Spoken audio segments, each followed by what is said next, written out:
to run you through some of my favorite tips to help alleviate foot cramping in your exercises.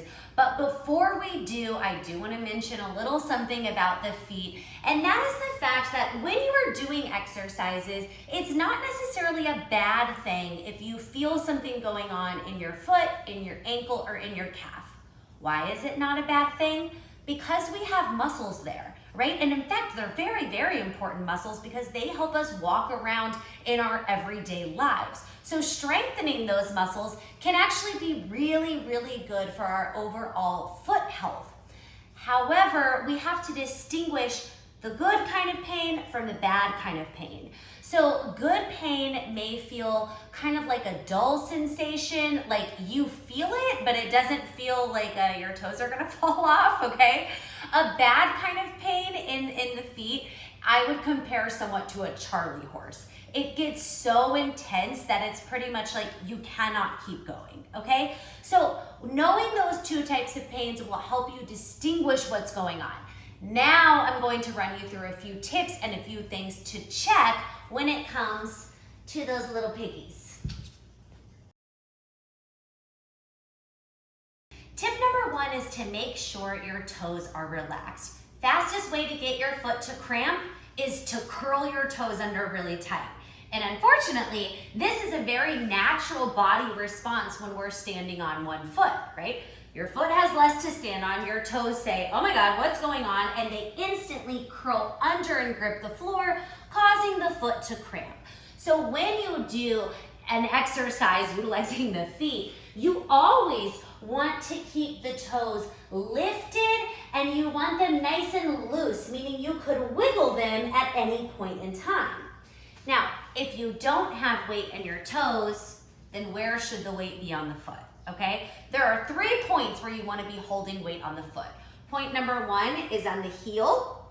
Point number two is the ball of the foot, pinky toe side. Point number three is ball of the foot, big toe side. These 3 points create a triangle. And this triangle here is going to give us our best base to stand on. So as you are standing, you think heel first, then move to the ball of the foot either side. Find those points, lift the toes, make sure they can wiggle, and that is where you want to be standing on the foot. Tip number two is to relax the muscles in the ankle. Now, this one is a little more subtle and a little more tricky than the toes, okay? So what I would like for us to practice together is seeing if we can tense our ankle and release our ankle, okay? Practice it here. See if you can look, like I think it's helpful if you look at it. Look at the foot, get all the muscles around the base here at the ankle to tense up, and then release them. Do it again. Tense it, release it. One more time. Tense and release. Okay, when we are in a standing balancing position, the ankle is always going to want to get really, really tense. So you're gonna have to be constantly kind of reminding your ankle and telling your brain to tell your foot to chill out, to just stand. Now I have this visual that has always helped support me in this. I have a visual of someone pouring sand inside of my leg, and that sand runs down my foot and it just fills up the mat all the way around. And for some reason, when I think about this, it always helps me get that ankle to release some. Now, there is another tip here that can really, really help you release your ankle. These two are connected. The tip is to grip higher in your leg. The more muscles you grip up here, the less muscles will grip down here.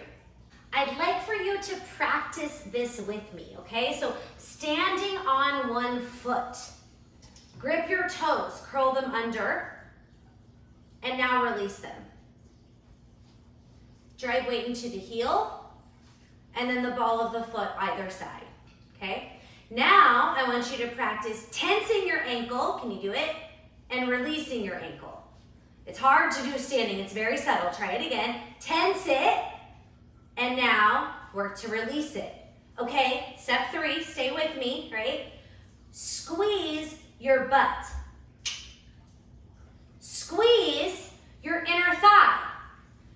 Think about gripping higher in the leg, and now pour sand in the foot, and there, it just happened for me. I'm pouring sand down into my foot. I'm trying to get my ankle to relax, but the top of my leg to grip.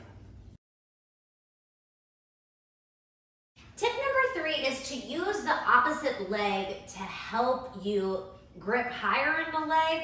That doesn't make any sense, but I can't figure out another way to say it. So listen, when you are standing balancing on the foot, right, this dangling leg can sometimes really, really support you. So what I'll do sometimes when I'm feeling a lot of ankle is I'll take this foot over here and I will push it into this leg. Now by pushing this foot over, this leg has to push back. Everything squeezes to center. I really grip through my inner thighs more, which is super, super helpful for releasing the ankle. Everything grips higher in the leg, and this just makes me feel more solid. It also helps support balance and quite a few other things, but it definitely can help release the ankle. So don't be afraid to take this foot, push it into the leg, either down on the calf, up toward the knee, wherever, squeeze it, and see if that helps you release the ankle more.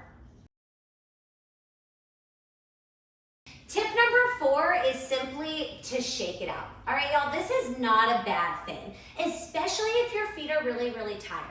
So think about it. Did you wear, high heels for a long period of time the night before? Did you go on a super long walk? Did you climb a lot of stairs? Did you take some kind of bar class where you had to be up on your tippy toes? These sort of things are really going to affect the way your foot feels in a routine, right? So if the foot is starting to overgrip, overcramp, it just won't quit, then you need to come out of the move, shake it out. Maybe even do a little stretch, right? You can come down, you can tug it this way, and then step back into the exercise. That's going to help you reset so you can focus on the previous tips that we've already discussed. And finally, I want to talk about these toe socks that I'm wearing. Now, I have been wearing these things since 2008.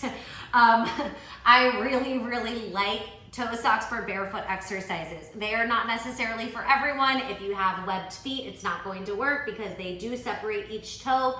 However, for some of you, this could be a really, really great option, and it's the reason we started selling them with the Become project.